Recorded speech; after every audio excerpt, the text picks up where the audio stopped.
चाह ले का मतलब अगर ठान ले भैया अगर मेहरारू चाह ले तो बताए ना कि का से का कर डाले चाहे जो नहीं तो नहीं करवा ले। लेकिन जानते हैं हाँ बिरहावे हो भैया बस बिरहा के नंबर ही भाई जिस परिवार में अगर औरतन के राज औरतन के शासन चल गया तो वह घरे में अलग करे में तनिको टाइम न लगे। लेकिन जहाँ के लोग शिक्षित हैं पढ़े लिखे लोग हैं अगर वो चाहिए कि नहीं परिवार मेरा है रिश्ते मेरे हैं बनाना मुझको है तो कहता ना कुछ हो जाए परिवार टूट नहीं सकता। गलती दोनों तरफ से होती है। अगर लड़की डरा रही तो आपको डरना नहीं चाहिए। परिवार हमारे लिए सर्वोपरि है। आप इस बात पर अडिग रहिए। एक छोटा सा विराह मेरे तरफ से पारिवारिक विराह रही से हास रस के विराह रही आनंदो आ जाए कहानी में साथे साथे एक नई सीखो मिल जाए। कभी जी 4 लाइन घूम करके भाव से बताओ तो इनका अब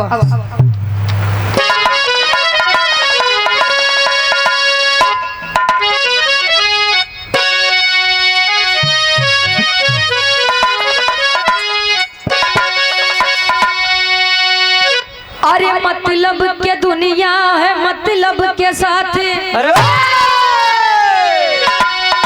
सदा प्यारी मतलब से देता है भाई मतलब से राखी बहन बांधती है मतलब से दूधवा पियावे लिमाई पिता पुत्र के बीच मतलब की डोरी अरे पता चलता तन पे जब आती बूढ़ा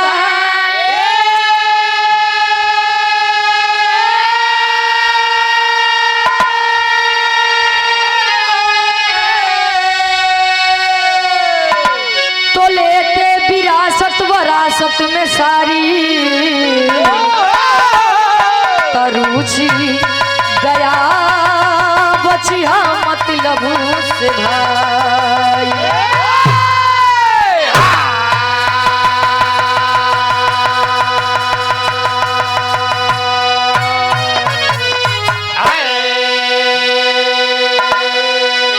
मतलब के दुनिया है मतलब के साथ सदा प्यार मतलब से देता है भाई मतलब से राखी बहन बांधती है मतलब से दूधवा पियावे लिमाई मतलब स्वार्थ हर जगह पे है। ये हमरे विराह का शीर्षक बात 3 छींक हाँ हो छींक सब क्या बात है। लेकिन ये छींक या विराह में खेला का करे कवि जी अपने कलम के माध्यम से बताओ तो एक लाइन गजल लगत बाकी से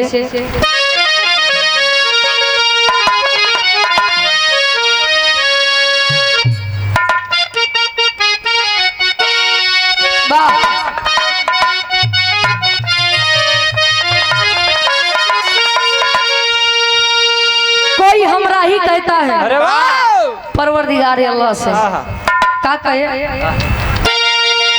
अरे मेरे जिंदगी के मालिक मेरे जिंदगी के मालिक मेरे दिल पे हाथ रख दे अरे मेरे जिंदगी के मालिक मेरे दिल पे हाथ रख दे तेरे आने की खुशी में तेरे आने की खुशी में मेरा दम निकल न जाए तेरे आने की खुशी में मेरा दम निकल न जाए तेरे आने की खुशी में मेरा दम निकल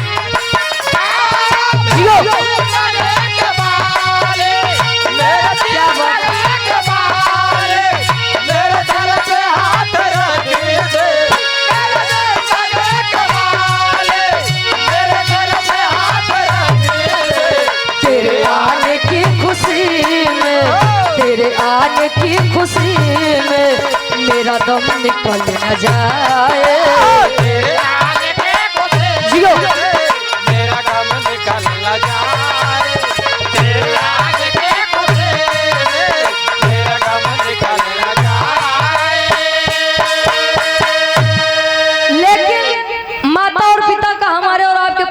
फर्ज क्या है? माता पिता यदि नहीं होते तो हम कहाँ होते? कवि जी बताओ तो इनका। अरे माता पिता न होते गर, अरे माता पिता न होते गर हम भी जन्म न पाते। अरे माता पिता न होते गर हम भी जन्म न पाते। संसार में उजाला, संसार में उजाला होता नहीं कहीं पर। संसार में उजाला होता नहीं कहीं पर। संसार में उजाला होता नहीं कहीं पर। माता पिता न होते हम भी जहान होते। माता पिता न होते अगर हम भी जहान होते। संसार में उजाला, संसार में उजाला अरे होता नहीं कहीं पर। संसार में उजाला होता नहीं कहीं पर। संसार में उजाला होता नहीं कहीं पर। संसार में उजाला होता नहीं कहीं पर। और आप आदरणीय परम सम्मानित गार्जियन जी, आप गजेंद्र वर्मा जी, वर्मा कंस्ट्रक्शन जिगनी बड़ा गांव बलिया से 100 रुपए का महान आशीर्वाद, चरणों में कोट कोट नमन है, आशीर्वाद के चारे। माता पिता न होते अगर हम भी जन्म न पाते। संसार में उजाला होता नहीं कहीं पर। कहा जाता है कहीं कहीं माता और पिता के कारण बच्चों को जाना जाता है, तो कहीं बच्चे भी ऐसा काम कर जाते हैं कि बच्चों के कारण माता और पिता को जाना जाता है। हमरे बिरहा के कहानी की शुरुआत कवि जी हारे से लेते हैं। कैसे गुरु जी?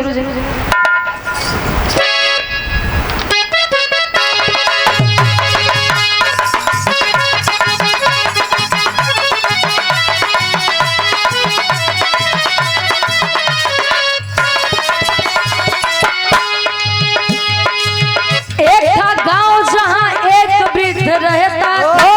एक था गांव जहां एक वृद्ध रहता था। जाएगा साथ यही खाया पिया करता था।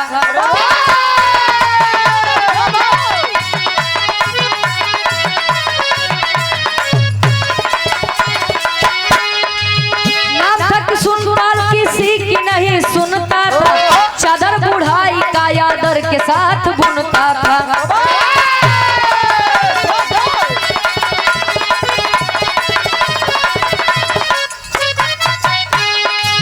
तो बेटे जिसको आई दो थी बहुरिया थी। तो बेटे जिसको आई दो थी बहुरिया थी। थोड़ा हरामी किस्म लहुरी बहुरिया थी।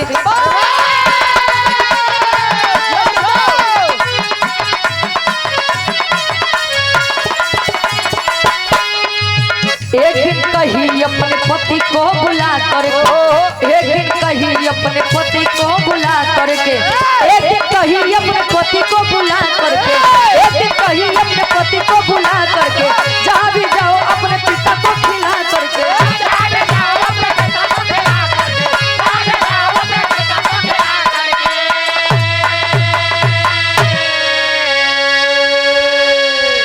अमृत इंडियन गैस एजेंसी बड़ा गांव से आपके द्वारा 51 रुपए का महान आशीर्वाद।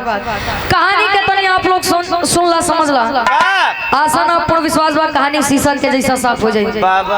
एक छोट सा परिवार, छोट सा गांव बा। परिवार के मुखिया जी का नाम किशुन पाल बताया गया। 2 लड़का घरे में मेहरारू नहीं बा। पत्नी इस संसार को छोड़ के चली गई थी। धीरे धीरे समय बीता, बच्चे बड़े हुए, दोनों बच्चों की शादी किए। किशुन पाल जन पहले के बुढ़ऊ रहते, काका दादा लोग ते लोग खाए पिए में बड़ा शौकीन रहते। ये लोग ऐसा ऐसा चीज खाए लिए आज वाले लड़कियन के पचबई न करे। अच्छा पहले के लोग महुआ खाते रहे, आज वाले खाते पियत हैं खाली। पहले वाले जब महुआ खाए तो 6 महीना के बाद असर करत रहे। जो पियत तुरंत बोल तेरी बस समझ गए। अब यार धीरे धीरे समय बीता, बुढ़ऊ बस तो नहीं सोचा कि बस भैया जाए वाला हमारे दिन आएगी बात। इस संसार छोड़ के हम चले जाए, साथे का जाई जोन खाए पी रहा तो साथे जाई। अब बड़कई ठीक रही लेकिन जौन छोटकई पतो रही थोड़ा हरामी रही दुष्ट रही। हेलो एक दिन अपने दुल्हावा का बुलास कहने यहाँ हुआ गवा काहे का भरे काहे अच्छा एक बात बताओ तेरे बाबू जब बुढ़ौती में तना खाते जवानी में कितना खात होंगे जब इनके जवानी रही हो तब कितना खात हुए हैं कहीं मतलब कहीं सुनो बताओ तई दुल्हिया बता अपने दुल्हावा से एक लाइन गीत लगत बा गुरुजी। और आप आदरणीय परम सम्मानित गार्जियन जी आप हरिंद्र यादव जी जिला पंचायत पद प्रत्याशी वार्ड नंबर 17 से आपके द्वारा 201 रुपए का महान आशीर्वाद चरणों में कोट कोट नमन आशीर्वाद के चारे ये हमारे प्रयागराज में आदरणीय आप बिरहा सम्राट स्वर्गीय हाफिज चंचल गुरु जी का वो का गाए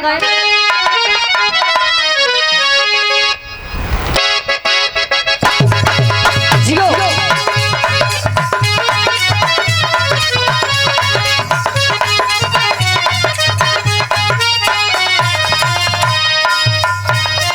कोनो दुल्ही कोनो मेहरारू मुड़े पे गोबर लाद के मुड़वा पे हो और कहो हाँ पशुपालन रहा गोबर लाई के पलड़ी में पहुंची खेते खेते जब पहुंचे फेंके से और वही बगलिया गन्ना के खेत रहा एक गन्ना उखाड़ के साथे लइके आवत बा तब ले लइका मिलेगा ये चाची ये चाची चाची एक आठ मऊ के दे दे तनी सच्चू हिली कहीं एक कठी तोड़वा भाई तो न तका दे दे तब ले देवरवा के ये भौजी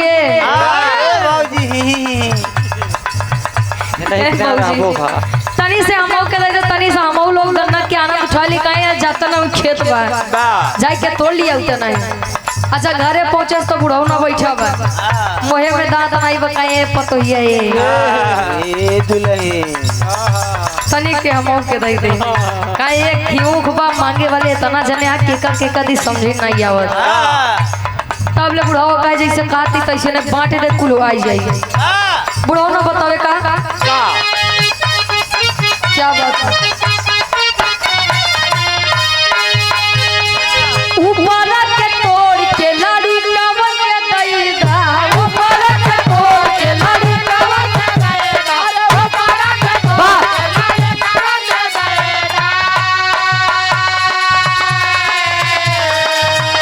अरे ऊपर के तोड़ के लाड़ी कावन के दैदा बिछावा के लहूरा देवरवा नीचे के बहुरा हवा ए दुल्हन बिछावा के लहूरा देवरवा नीचे के बहुरा हवा ए दुल्हन जियो लहूरा देवरवा नीचे के बहुरा हवा क्या बात है बिछावा के लहूरा देवरवा नीचे के बहुरा हवा ए दुल्हन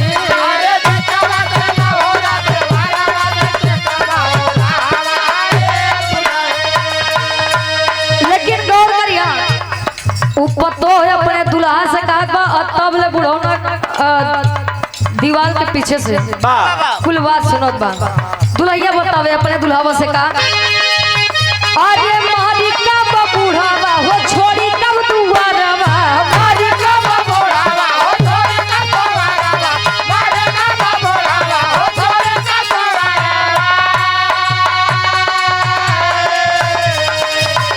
अरे मारी कब बूढ़ावा हो छोड़ी कब दुआरवा भरावा से बोले ली पतोहिया बहुत खिसियाई रे भाई भरावा से बोले ली पतोहिया बहुत खिसियाई रे भाई भरावा से बोले ली पतोहिया बहुत खिसियाई रे भाई कहे का बात बा कोनो दिक्कत नहीं दिक्कत ही दिक्कत बा कौन दिक्कत बा बतावे ना खरा नहीं जरा के अब ना सहाला ना खरा नहीं जरा के अब ना सहाला ना खरा नहीं जरा के अब ना सहाला भारी भारी फरिया भुलइयो न खाला भारी भारी फरिया भुलइयो न खाला भारी भारी फरिया भुलइयो न खाला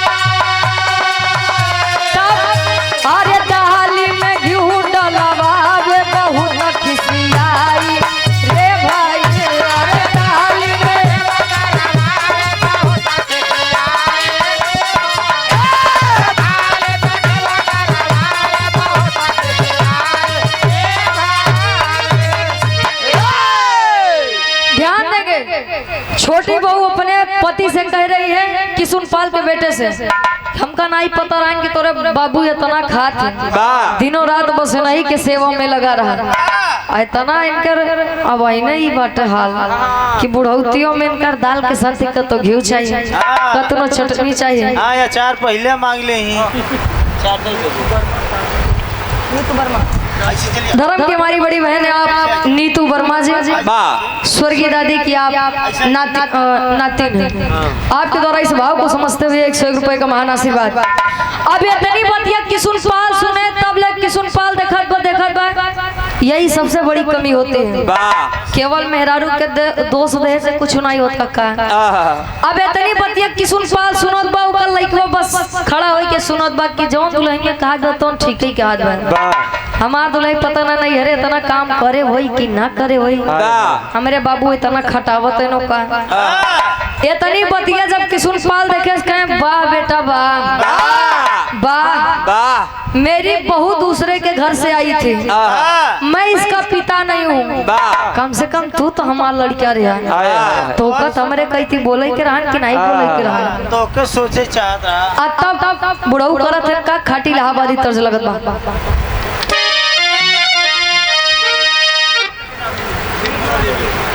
और आप स्वर्गीय दादी की आप नतनी हैं, धर्म की हमारी बड़ी बहन आप निर्मला देवी जी, आपके द्वारा 201 रुपए का महान आशीर्वाद, चरणों में कोट कोट नमन है, आशीर्वाद के चार हैं। विराज सम्राट आप स्वर्गीय दादा राम आधार यादव जी का होता है का निशा वर्मा, स्वर्गीय दादी की आप नतनी है, 100 रुपए देकर सम्मान किए। 100 में सबके नमस्ते प्रणाम स्वीकार हो। का गए आए हाय अरे झकोरा मारे झुलनी, ए बाबू झकोरा मारे झुलनी, काहे साड़ी लहराई हो झकोरा मारे झुलनी, अरे घुसुरी गवा बरधा, ए बाबू घुसुरी गवा बरधा, काहे सरी मझारी घुसुरी गवा बरधा, अरे गजब क्यों बहनी, पहले सती के सत रहा है, पतिव्रता नारी रही भैया, सती अनुसुईया जी ऐसा नारी रही, उनके जैसे पतिव्रता ना कबो क्यों रहा ना कबो क्यों हुई। बताओ लोग अपन दुल्हा दूसरे के रूप में अगर आई जाए तो पहचान ले, आज वाले अपन ही नहीं पहचान कहे अरे गजब क्यों बहनी, तछीनियो ना भटा होता जब क्यों बहनी, अरे घुमा के गोरी मरलू, कहे तेरी मेरी आंख लड़ी, लोगों ने बदनाम किया, दुनिया का बकायदा हम तू अपन केहू केहू कहे लाऊ मरिया के दोस्त बा, कही के गए सूरदासी सब नजरिए के दोस्त बा भैया, बर्बादी के कारण बा। अरे घुमा के गोरी मरलू, नया नवई से बात हो, घुमा के गोरी मरलू, अरे बदन पियर आई गए, महिला जब गर्भवती होती है तब शरीर में करे परिवर्तन आवत है, महिला के हो मेहरारू के तब वो गुरु जी गए, अरे बदन पियर आएगा, ए बाबू बदन पियर आएगा, गोड़ होएगा भारी, बदन पियर आएगा, भाव पे गौर करेंगे यार, अच्छा हो ही जाए। और आप मौर्य कॉटन हाउस बांसडी बलिया से आप प्रोप्राइटर चंद्रगुप्त मौर्य जी, क्या नाम है, 51 रुपए देकर सम्मान के चरणों में कोट कोट नमन है, आशीर्वाद के चाह रहे हैं। अच्छा एक लाइन अरे टंगिए में टंगिया, ए बाबू टंगिए में टंगिया, फसवाली हो बदाती हो जाई, अरे टंगिया में टंगिया फसवाली हो, कहे टंगिए में टंगिया फसवाली रे नाना दे हो जाए, तो कहे ऊपर ऐसे डाल के ही हवाली हो बदाती हो जाई, बात का सुना जाए समझा जाए, अन्यथा जिल ले, हाँ अन्यथा न ले जाए भैया, नाई कहा कागा बद बा, कहे ऊपर ऐसे डाल के ही लवली रे नाना दे हो जाए, तो कहे बाल सफेद गिरवली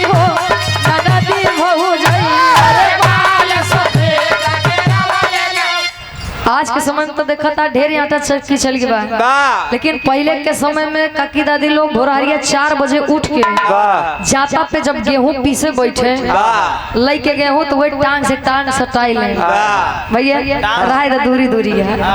अब वह जब गेहूं डाले तो मुट्ठा पकड़ के घुमावे करे बाद उजरका गिरे वही सफेद सफेद आटा गिरे तब जाए के रोटी खाई के मिलत। लेकिन भाव पर आप लोग गौर करेंगे, जब किशुनपाल अपने पतोह के तनी बात सुने तब करेजा सालत बा का गोली मार रहा बर्दाश्त हुआ है, लेकिन बोली न बोला। किशुनपाल करत हैं का अरे पतोहिया के बतिया ए बाबू पतोहिया के बतिया गोली ये सलागी पतोहिया के बतिया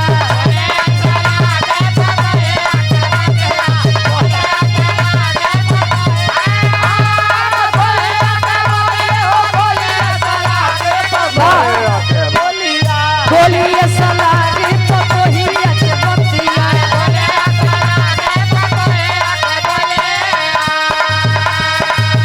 अरे बुढ़वा सोचे अपने हाथे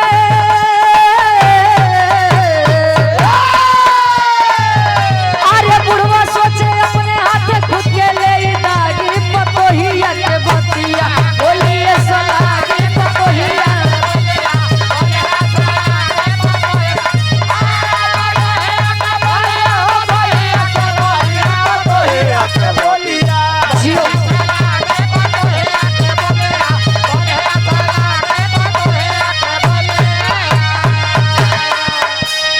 पतोहिया के बतिया गोली ऐसा लागी। अब बुढ़वा सोचे खुद के अपने हाथे ले ही मारी लिए ना अपन पोती पतरा कहे मैं अब नहीं जीऊंगा।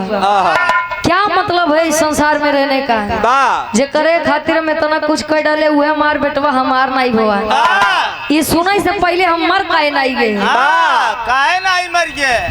अब यार अपन पोथी पतरा लाई के पहुंचे तो गांव में एक जने पंडित रहे, बड़ा विद्वान बहुत ज्ञानी पुरुष थे, सम्मानित व्यक्ति थे। पहुंचे तो कहे ए बाबा ए कहे और बच्चा किशुनपाल सब कुशल मंगल है ना, कैसे चला भाई, कहे सब बढ़िया, कोई दिक्कत कहे बाबा दिक्कत बा तब है तो लगे आए, कुशल मंगल हो तो अपने घरे ना बैठे रहे। कहीं क्या बात है बोलो, कहे बाबा तनी ये पतरवा देख के बता देता कि हम मरब कब। पागल हो गए हो, दिमाग खराब हो गया तुम्हारा, पूरा माइंड हाफ हो गए हो। माइंड हाफ का मतलब अरे महाराजों का हाफ माइंड कहा था। अब यार कहीं पागल हो गए हो, दिमाग खराब है तुम्हारा। कोई बता ही नहीं सकता कि कोई जन्म कब लेगा, कोई मरेगा कब, और तुम हमारे पास चले आए हो। कह ना ना ना बाबा तू बहुत समझदार है, तू बड़ा विद्वान है, हमको बताई दे जान ला। परिवार से हम बड़ा परेशान हैं, समझावत समझावत जब आधा 1 घंटा बीता तब बाबा जान गए नहीं मानी ने तब अब यारे देख ले ये मजा। अच्छा काका समाज में 2 प्रकार के पागल होते हैं। पागल एक जैसा ही से भगवान उनसे उनका दिमाग बुद्धि छीन लेते हैं, वो तो रावई करते हैं। लेकिन समाज में एक बंतु पागल रहते हैं।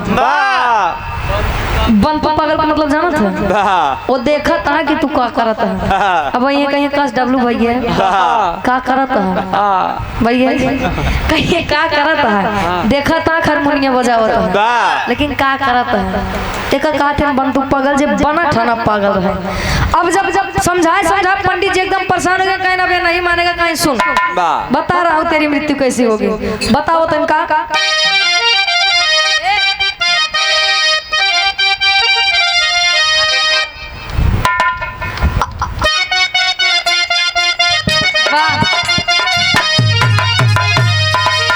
पंडित जी समझाओ तो ज्ञानी पुरुष समझा के गईले हारी,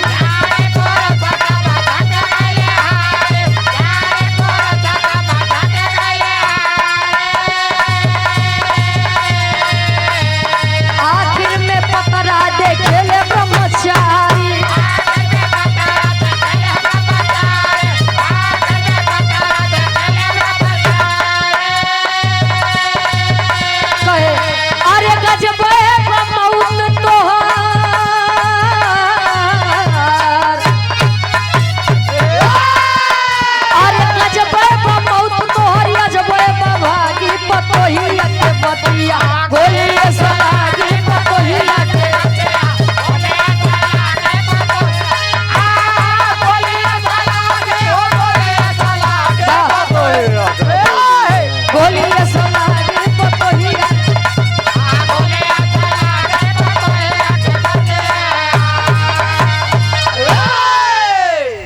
ज्ञानी पुरुष समझा समझा के जब हार गए, कहीं नहीं मानोगे कहीं नहीं मानूंगा, बता दीजिए मेरी मृत्यु कैसे, कहीं तक सुन बेटा तोहार मृत्यु ऐसे लिखी बा, आज तक के मृत्यु क्यों पाई नहीं बा, मतलब कहीं सुन मैं बता रहा हूँ, बताओ तो इनका टेरी के भाव में जियो। अरे मुहवा पे कुत्ता मोती जहिया, सोवत रहबे त भाई ये यार दिमाग कोई आपके पीछे परेशान है तो वो को उस पागल बना दे, क्यों सोचे न रहा, बताओ तो है।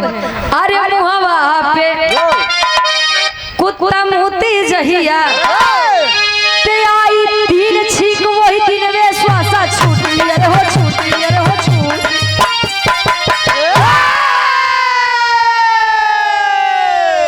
मुहवा पे कुत्ता मोती जहिया, आई तीन छीक वही दिन में श्वासा टूटी छूटी।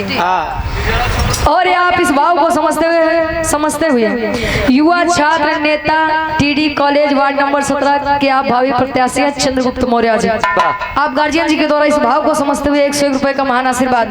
कहे बेटा, ए बेटा तेरी मृत्यु तब लिखी है जिस दिन तीन छींक, कौन छींक तनी बताई दो,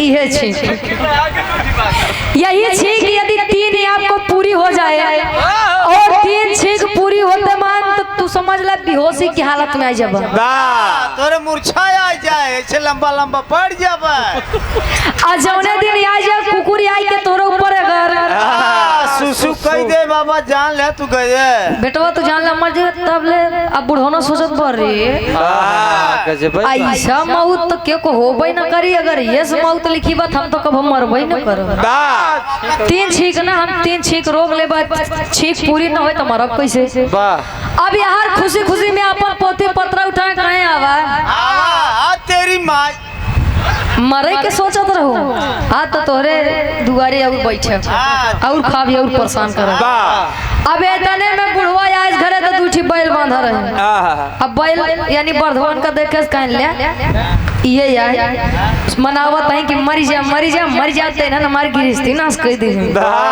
इतने में उठाए खाचा, हमरे कहती खांचे बोलत है, खांचा खांची तसला जौन भी होते भैया। अब यार उठाए पहुंचा जहाँ भूसा के घर बा, भूसा जहाँ रखा बा तो मार खुशी के मारा भूसा भरत बा, मैं तो अमर हूँ मैं मर ही नहीं सकता, आये तने में भवा का एक लाइन गीत लगत बा कैसे,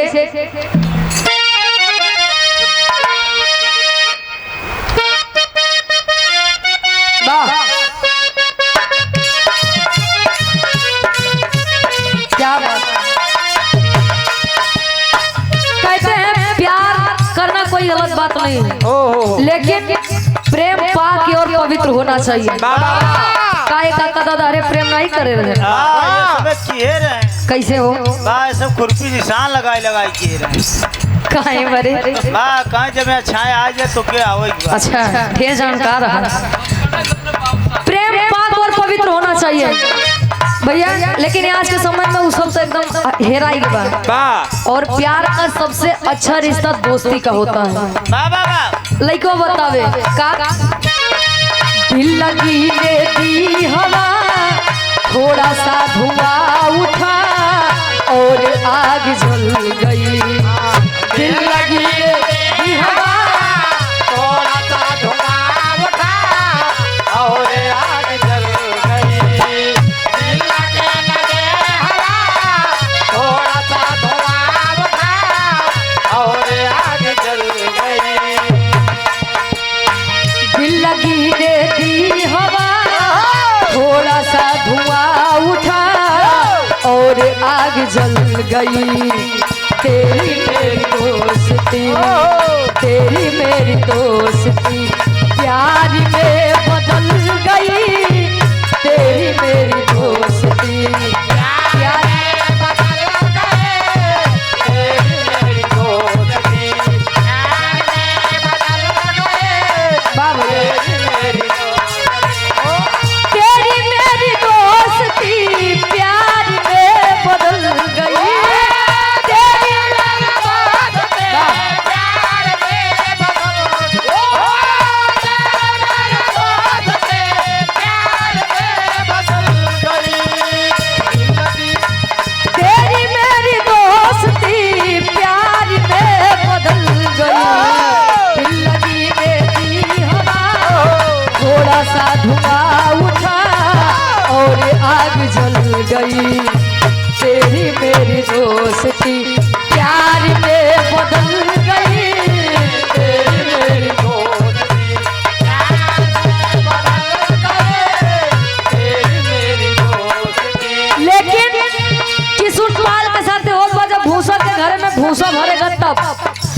भूसा के घर में घुसा ज्यादा ही गर्दा उड़ा पूरी नाक भर गई।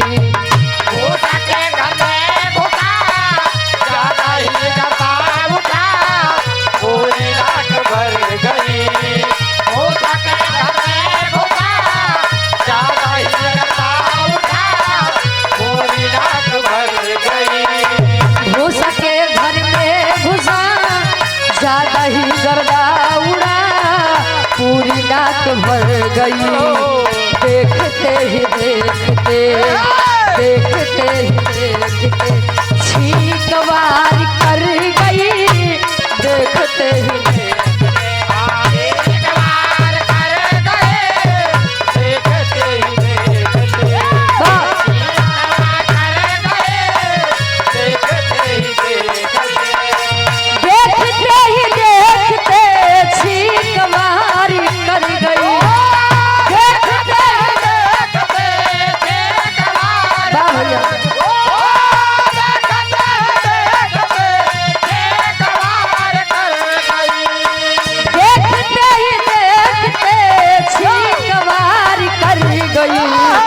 भूसा के घर में घुसा ज्यादा ही गर्दा उड़ा पूरी नाक भर गई।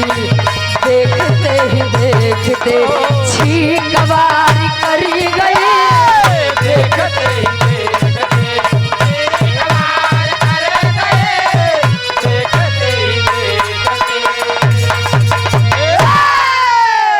भूसा के घरे में जैसे का भूसा भरे खातिर जानवर बंधाए डाल दिखाए ले कोई पानी।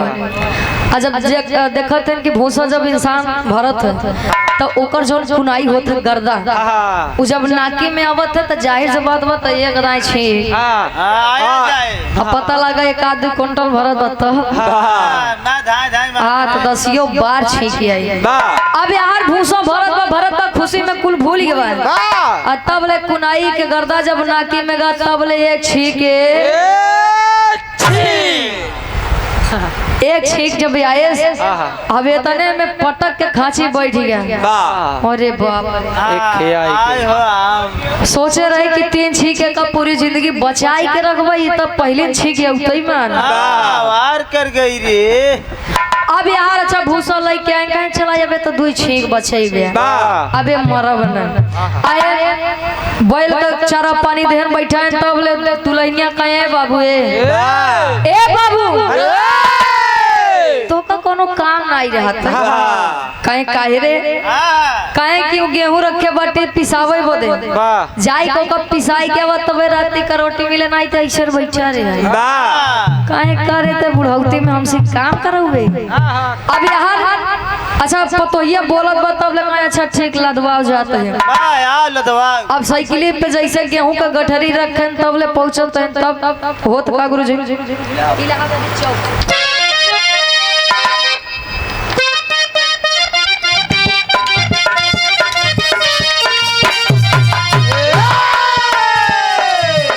लइके जियत बदुईगो छीक का बहु खाए ना भरी लइके जियत बदुईगो छीक का बहु खाए ना भरी। एक दिन गाइल बाटे पिसावे पिसोनावा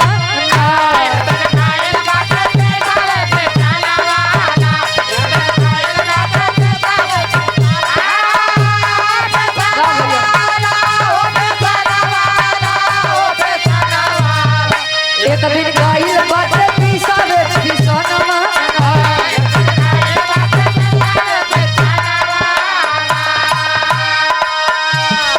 गेहूं के गठरी रख के चलत है तब ले रास्ता कच्ची पक्की ऐसे थोड़ा खराब मिल गया कतो साइकिल लेके आ गड्ढा पे कतो आ गड्ढा पे आ होत का राहल कोस भरे पे चक्की रास्ता चले के कच्ची हाफत पहुंचा तब गेहूं के गठनावा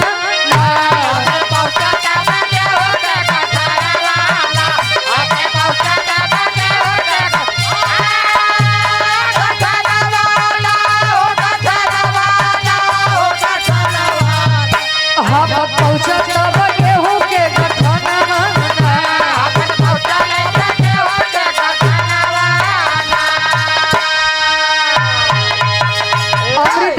एजेंसी बड़ा गांव से आप भैया जी के द्वारा 51 रुपए का महान आशीर्वाद ला देख ला फरमाइश आई गई वाह। हरा नवे धाई धाई पता यही बात है।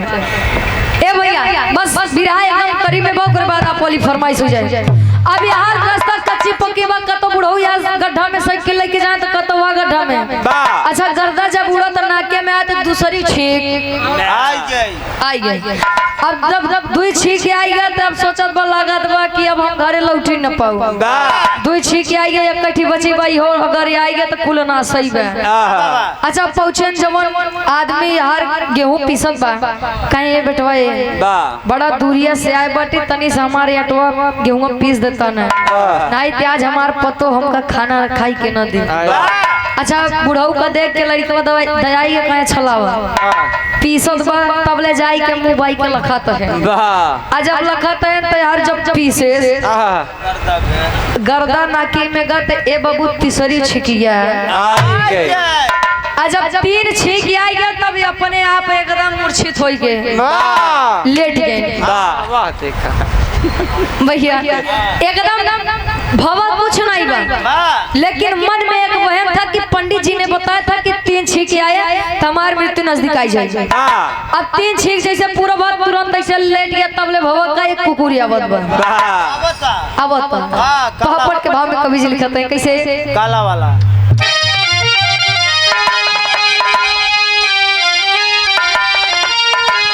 अरे टांग उठा के मुंह पे कुत्ता अब मुंह ते बुढ़ावा रोके ना। अरे टांग उठा के मुंह पे कुत्ता अब मुंह ते बुढ़ावा रोके ना। देखे सब ही लेकिन क्यों ना पूछे बुढ़ावा रोके ना।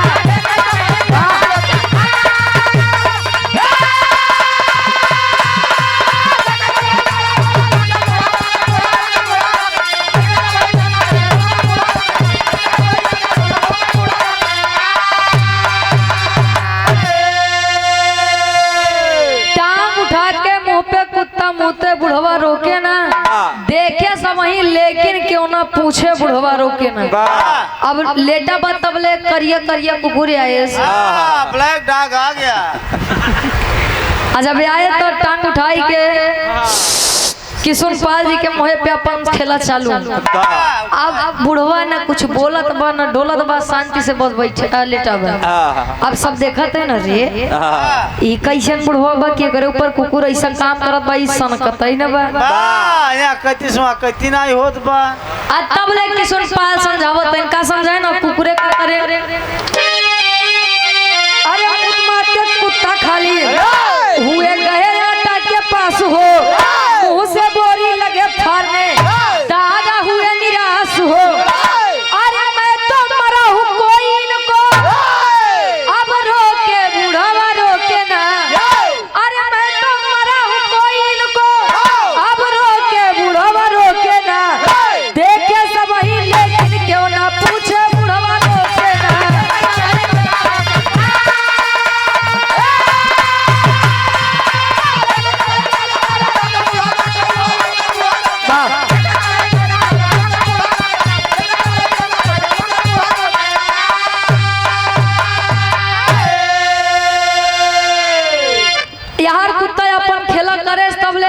उनकर पिसाने के बोरी रही। अच्छा कुकुर बिलारी के एक आदत होती जो सामने रखे रहा उन्होंने पूछिए लेकिन अगर भाई कहा कोनो पन्नी में गठरी में को गठिया के रखवा तो कुकुर बिलार वहाँ जल्दी पहुंचे।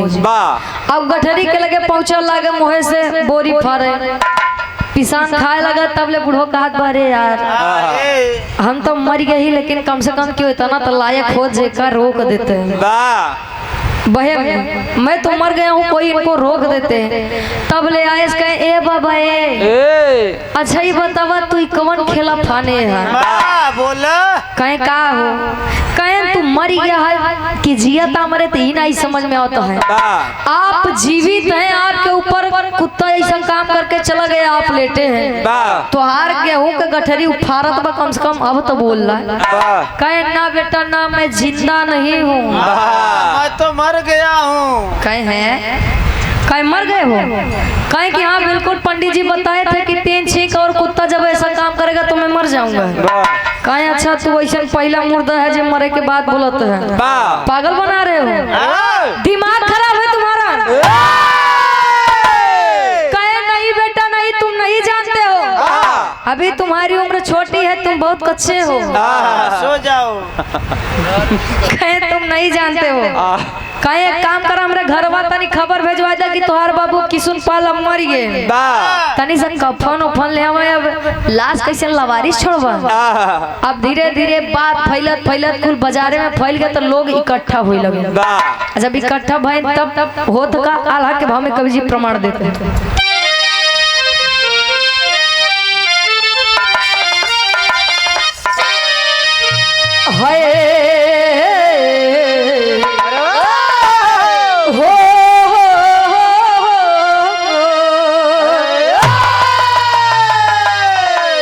अरे मरे वाला लोग तब हो आज तक न बोलले पंचो।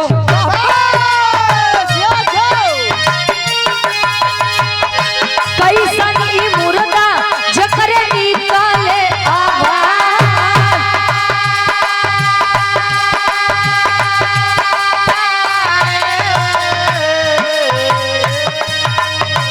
काने काने बोतिया जरिया में फैलल पंचो।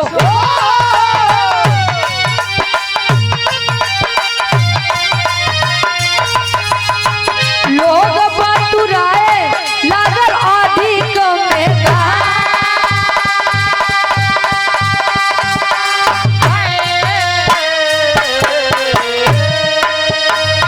बुढ़ऊ बतावे हमर ऐसन मौतिया लिखल।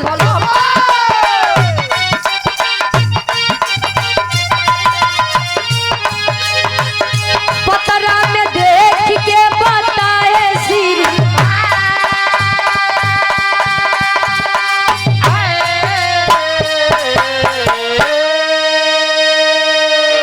धीरे धीरे लोग जमा होना चालू कर दिए। अब वहीं आप लोग के सामने इतना अगर अजीब खेला क्यों खेला है तो मन में एक लालसा जगती है कि आखिर ये क्यों कर रहा है। जाए के सब पूछो तो इनके अच्छा बुढ़ो दादा काहे करत बटे, रिसियाना गुसियाना या बुढ़ौती में सठियाई है। कहे नहीं, मैं गया था अपना पतरा लेकर, वो पंडित जी बताए हैं कि मेरी मौत ऐसे ही लिखी है। ये बदे अब हम मर गए, हमसे ढेर बात ना कर जा तू लोग। कहे अच्छा तू संसार का पहला मुर्दा ऐसा है जब मरे के बाद बोलता है, काहे बदे बोलता है? कहे कि वो तो मैं बता रहा हूँ ना ताकि तुम लोग परेशान मत हो। कहे अच्छा तो तू बतावत है। अब यार इतना धीरे धीरे समय बीतल तब ले जवान गेहूं पीसत रहा उठे। कहे अच्छा एकर बुढ़ऊ के ढेर होत बा, निकाले से एक डंडा चुतरा पर डंडा ले। कहे तो ढेर बकैती होत बा, सही से बताओ मरा है कि जिया? कहे बेटा मैं मर गया हूँ। कहे बता मर गए हो कि जी गए हो? कहे बेटा मैं मर गया हूँ। क्यों एक मुर्दे के साथ ऐसे गलत काम कर रहे हो? कहे तू लाते के देवता है बातें से ला मान गया। उठाए इस लाठी देहस दुई तीन लाठी जब पीछे चुत्तर पे तब बुढ़ऊ एकदम खड़ा हुए। खड़ा हो के कहा तेनू लइकवा से का कहे खड़ी के भाव में कवि जी लिखत है।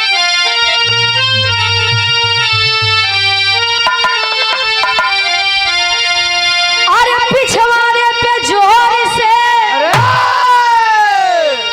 जब लठिया पड़ी, अरे पिछवाड़े पे जोर से जब लठिया पड़ी, बुढ़ऊ भागी खड़ा भइले सबके अखिया गई।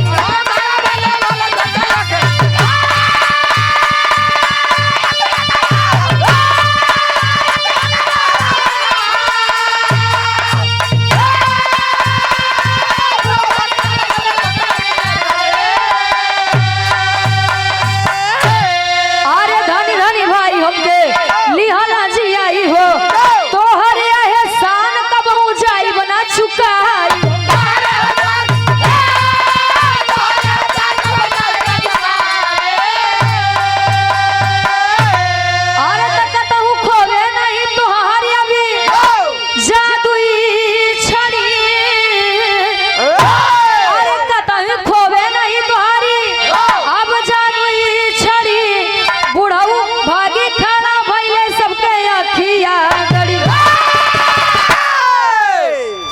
जब लड़का बुढ़ऊ के 2-3 डंडा पीछे मारे तो उठ के खड़ा मैं कहे वाह बेटा वाह। अरे वाह बेटा वाह। कहे का वाह उठी गया दादा। कहे अरे बेटा हम तोहार जान ला जीवन भर आभारी रह कहे काहे बदे कहे जवन तू हमका जियाला कहे दत तोरी इमा डंडो वैसे ना उठ के बैठे जाबे।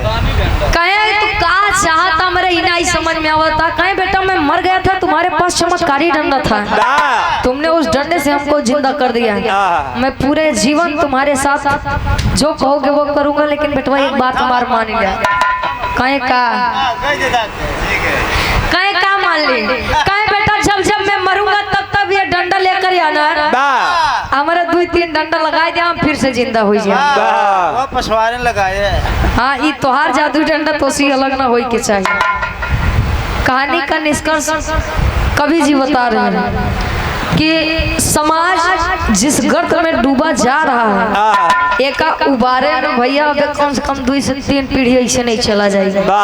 अगर कोई इंसान आपके आंखों के सामने देखी चीज आपको झुठला रहा है और आप उस पर यकीन कर रहे हैं तो वो उसमें उसकी गलती नहीं आपकी गलती है। पढ़े लिखे आप भी हैं शिक्षित आप भी हैं सही गलत फैसला करने का अधिकार सभी को है। तो आप अपने बातों पर अमल करिए दूसरा क्या कह रहा है उस पर नहीं। हाथ जोड़ के विनम्र निवेदन बा कि माई बाबू की सेवा करें काहे कि दुल्ही जो ने आए बाबू अब आए हैं अब माई बाबू तो का छोटे से पाल के बड़ा करें। अपनी अपनी सोच होनी चाहिए। आखिरी में खानदान के परिचय बात कहे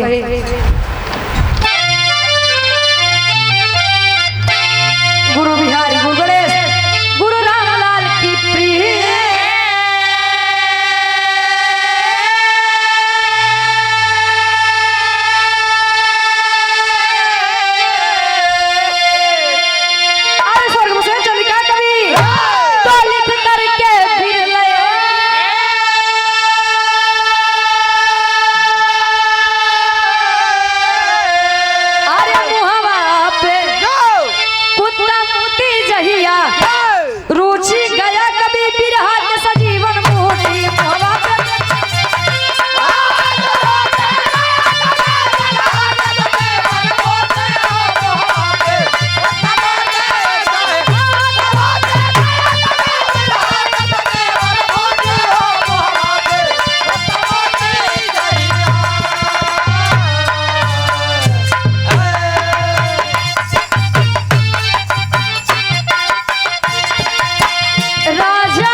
हेंगाई नहीं मनाई तू लोग पहले से छूट दिया तब हेंगावे जाते हैं कहे आज रतिया में हमरे नला गयो घाई आत्मा रूपी दुल्हन परमात्मा रूपी दुल्हन के बाद कहे अरे रतिया में हमरे नला गयो घाई दुल्हा हो तोहे कैसे